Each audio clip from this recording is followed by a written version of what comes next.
कुछ बलिदान इतिहास की किताबों में नहीं, लोगों के जहन में दर्ज होते हैं। बंगाल की सियासत में 2021 की हिंसा बीजेपी के लिए सिर्फ एक भयानक घटना नहीं, एक भावनात्मक अध्याय बन चुकी है, जिसे जब मंच पर याद किया गया तो सबकी आंखें नम हो गईं।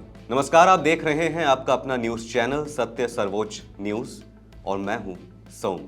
16 में 3 हुए, 21 में 77 हुए और 26 में 207 के साथ आज हमारा मुख्यमंत्री बैठा। ये यात्रा जितनी भव्य है, आनंददायक है, मगर यात्रा का मार्ग जबरदस्त असहनीय पीड़ा से भरा हुआ है। मैं आज भूल नहीं सकता कि 321 भारतीय जनता पार्टी के देवतुल्य कार्यकर्ताओं ने अपनी जान इस जीत के लिए गवाई है, विचार के लिए गवाई। मैं देश भर में घूमा हूं, पार्टी के अध्यक्ष के केरल और बंगाल, इसके अलावे कहीं पर इस प्रकार की क्रूर हिंसा का नग्न तांडव मैंने नहीं देखा। पहले कम्युनिस्टों ने और फिर टीएमसी। मैं आज हृदय के भाव के साथ वो सभी 321 कार्यकर्ताओं के परिवारजनों को देश की करोड़ों करोड़ों जनता की ओर से और भारतीय जनता पार्टी के करोड़ों कार्यकर्ताओं की ओर से भावपूर्वक नमन करना चाहता हूं। कोलकाता के ऐतिहासिक ब्रिगेड परेड ग्राउंड में भाजपा की नई सरकार के शपथ ग्रहण समारोह में एक भावुक और प्रतीकात्मक कार्यक्रम आयोजित किया गया। इस कार्यक्रम में साल 2021 के पश्चिम बंगाल विधानसभा चुनाव के बाद हुई हिंसा में मारे गए भाजपा कार्यकर्ताओं और समर्थकों को श्रद्धांजलि दी गई। प्रधानमंत्री नरेंद्र मोदी और केंद्रीय गृह मंत्री अमित शाह ने मंच पर इन कार्यकर्ताओं और समर्थकों की तस्वीरों पर पुष्प अर्पित किए और 2 मिनट का मौन रखकर उन्हें श्रद्धांजलि दी।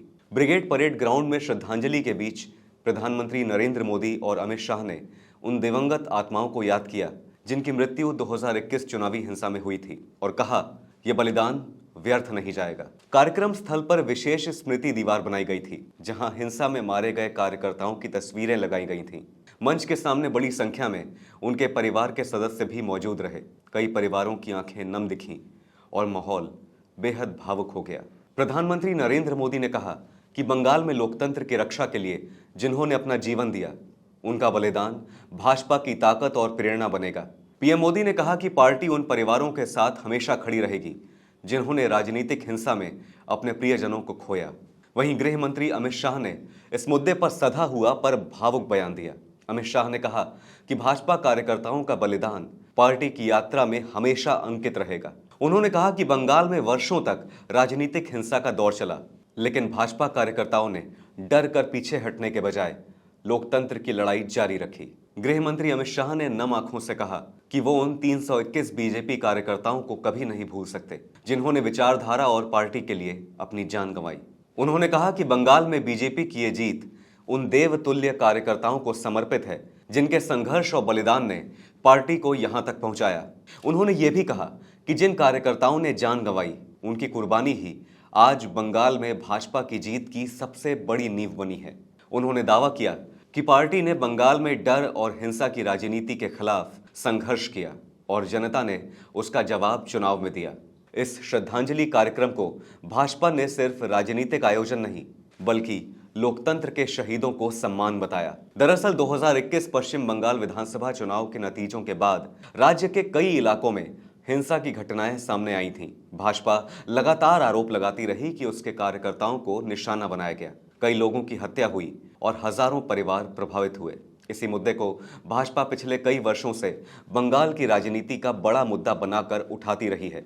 ब्रिगेड परेड ग्राउंड में आयोजित ये कार्यक्रम इसलिए भी खास माना गया क्योंकि पहली बार भाजपा ने सत्ता में आने के बाद उन मृत कार्यकर्ताओं को सार्वजनिक रूप से बड़े मंच से श्रद्धांजलि दी। कार्यक्रम में मौजूद लोगों ने भारत माता की जय और वंदे मातरम के नारे लगाए। पूरा मैदान भगवा झंडों और बड़े बड़े पोस्टरों से सजा दिखाई दिया।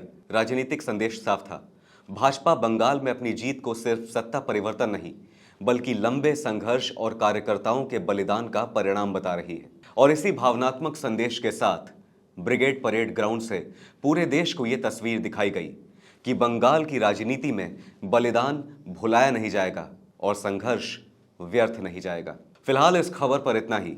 देश और दुनिया की बड़ी और अहम खबरों के लिए बने रहिए सत्य सर्वोच्च के साथ। लाइक, कमेंट, शेयर और सब्सक्राइब करना ना भूलें। अपना ध्यान रखें। धन्यवाद। जय हिंद।